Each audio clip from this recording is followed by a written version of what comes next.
प्रतीक। दिव्या। नहीं, प्रतीक। नहीं, दिव्या। मैं कह रहा हूं प्रतीक। मुझे लगता है दिव्या। भाई हम अपने फेवरेट्स नहीं बता रहे हैं, वोटिंग ट्रेंड्स बता रहे हैं, जिनमें कभी प्रतीक आगे तो कभी दिव्या आगे। और लेटेस्ट क्या है? लेटेस्ट तो ट्रेंड ये कहता है कि दिव्या ही आगे है। लेकिन हो सकता है जब तक ये वीडियो आप देखें प्रतीक आगे हो जाएं। भाई बिग बॉस का जो खेल है ना, वो दो ही लोगों के बीच चल रहा है, दिव्या और प्रतीक। और इन दोनों के बीच खेल तो नुपुर प्रीमियर एपिसोड पे ही शुरू हो गया था। ये बात तो सही है, प्रीमियर एपिसोड पे, या फिर वो कहिए जब करण जौहर के सामने ही दोनों स्टेज पर आए थे। वही प्रीमियर एपिसोड, वहीं से प्रतीक ने लड़ाई करनी शुरू कर दी थी और उसके बाद से वो लड़ते रहे। दिव्या भी लड़ती रही। पर मुझे लगता है बीच में प्रतीक का जो गेम है थोड़ा सा ढीला पड़ गया। वो जो डायनामाइट बनकर शो में आए थे, एंड में पहुंचते पहुंचते फुसकी बम निकले। और किसकी वजह से ढीला पड़ा? नेहा भसीन की वजह से। लोगों ने तो यहां तक कहा कि नेहा भसीन के जाने के बाद क्या बन गए? मजनू बन गए। अब कहें बिग बॉस का तो थीम ये था इस बार का कि कनेक्शंस है। अब ये कनेक्शन चीज लगता है प्रतीक पर भारी पड़ गई। कहां वो अकेले गेम खेलने आए थे, उन्होंने बिल्कुल अपने आप को ऐसे पोर्ट्रे किया था कि मैं तो वन मैन आर्मी हूं, मैं ही जीत कर जाऊंगा। बट जैसे जैसे वीक दर वीक आगे गेम बढ़ा, नेहा के साथ रह रहकर प्रतीक का गेम कहीं पीछे रह गया। बिग बॉस ने भी तो गेम बदल दिया। पहले कनेक्शंस बनाए, बाद में आके खुद ही कनेक्शंस तोड़ दिए और कनेक्शंस बदल भी दिए। अच्छा, कनेक्शंस की बात की जाए तो भाई राकेश बापट और शमिता के कनेक्शन का बड़ा चर्चा रहा। और राकेश बापट आपको पता है वोटिंग में कितने नंबर पे हैं? गेस कीजिए। मुझे तो लगता है राकेश बापट लास्ट होंगे। बिल्कुल सही गेस किया। मतलब राकेश बापट की इमेज जो है वो और ज्यादा खराब हो गई। ऐसा लगा कि बस शमिता शेट्टी से इतना डरते हैं कि खुद राकेश बापट को भी नहीं पता होगा कि वो कितना डरते हैं। अब नंबर 4 पे एनी गेसेस? निशांत।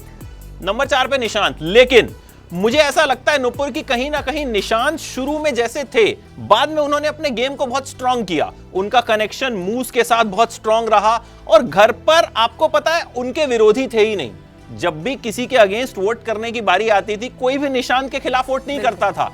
तो निशांत ने सबकी बिचिंग की, सबकी बुराई की और सबसे दोस्ती भी रखी। तो ये होता है बिग बॉस का असली खेल। बिल्कुल। निशांत ने पहले ही दिन प्रीमियर एपिसोड में बता दिया था कि उनको बिचिंग करना बहुत पसंद है और बिग बॉस के घर में जो बिचिंग करता है वो सबका फेवरेट रहता है। तो निशांत ने ये ताज तो अपने सर पे सजा ही लिया था। और मुझे लगता है निशांत ने कहीं ना कहीं एंटरटेन भी किया। मतलब मुझे ऐसा लगता है कि बाकी लोग सिर्फ लड़ते रह गए, लेकिन निशांत ने एंटरटेन किया। अब नंबर 3 पे गेस करने की जरूरत ही नहीं है, शमिता शेट्टी। भाई लोगों को तो लग रहा था कि करण जौहर उनको बड़ा फेवर कर रहे हैं, लेकिन जनता शायद ये बात नहीं मानती। जनता को शायद नहीं लगता कि शमिता उतनी इंप्रेसिव हैं। और जनता में जो एक इमेज गई वो यही, जो सोशल मीडिया पे कमेंट्स भी हमने पढ़े कि बहुत घमंडी हैं, एटीट्यूड है। और राज कुंद्रा के जेल जाने के बाद वो आई थी तो खूब हल्ला भी था। लेकिन अब फिर शिल्पा शेट्टी ने ट्वीट भी किया है कि मेरी तुनकी टॉप 5 में, तुनकी मुनकी इनका नाम है, बिल्कुल। और टॉप 5 में आ गई है। लेकिन कुल मिलाके शमिता शेट्टी को भी मुझे लगता है बिग बॉस में आने का फायदे से ज्यादा नुकसान ही हुआ होगा। आपको क्या लगता है? ठीक है, उनका और राकेश का जैसा कनेक्शन था, लोगों को अच्छा भी लग रहा था। पर जब जब शमिता ने बॉसी होना शुरू किया, लोगों ने वो ही चीज सबसे ज्यादा पॉइंट आउट की, जिससे उनका गेम कहीं दबके रह गया। अच्छा, मुझे ऐसा लगता है कि टॉप 2 में दिव्या और प्रतीक बिल्कुल फिट हैं। आप एग्री करेंगी? बिल्कुल। मुझे लगता है दिव्या एक लौती ऐसी कंटेस्टेंट है जो कि सभी कहते हैं कि पहले दिन से अकेली खेलती आई हैं। और यहाँ तक कि इतने दुश्मन हैं उनके घर में कि कोई, जैसे कि दिव्या ने वो पॉइंट आउट भी किया था कि जब मॉर्निंग गाना बजता है तो दिव्या को तो कोई पूछने ही नहीं आता है कि Divya good morning, Divya good night. सबके सब अपने में बिजी रहते हैं, पर जो दिव्या है वो अकेली डटी रही है एंड तक। और यही वजह है कि वोटिंग में भी दिव्या जो हैं वो लगभग नंबर 1 पे रह रही हैं, या नंबर 2 पे आती हैं तो एक मार्जिन से सिर्फ आ जाती हैं। पहले उन्होंने रियलिटी शोज जीते हैं और इस एक्सपीरियंस का भी कहीं ना कहीं दिव्या को फायदा मिला। और अब प्रतीक के बारे में क्या राय है कि क्या वो शो जीतना डिजर्व करते हैं? प्रतीक जब आए थे तब मुझे शायद प्रतीक ही सबसे एक ऐसे कंटेस्टेंट थे जो सबसे ज्यादा पसंद आए थे, क्योंकि बिग बॉस के घर में ना ये मसाला चाहिए होता है जो प्रतीक में भरपूर था।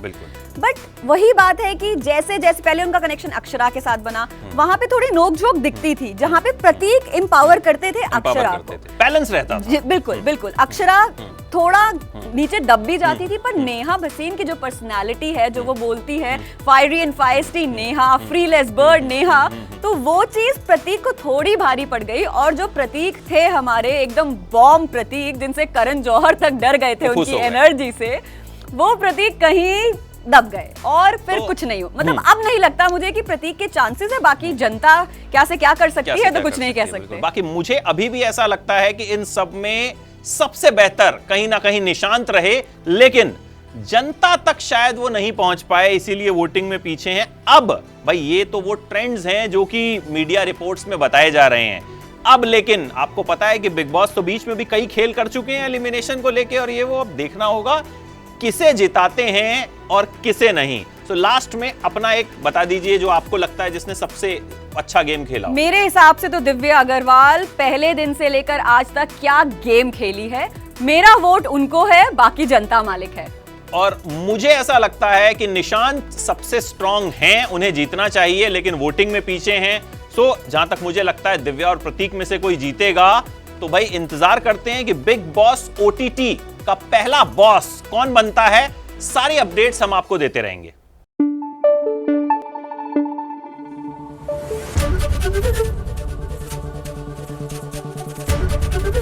एबीपी न्यूज आपको रखे आगे।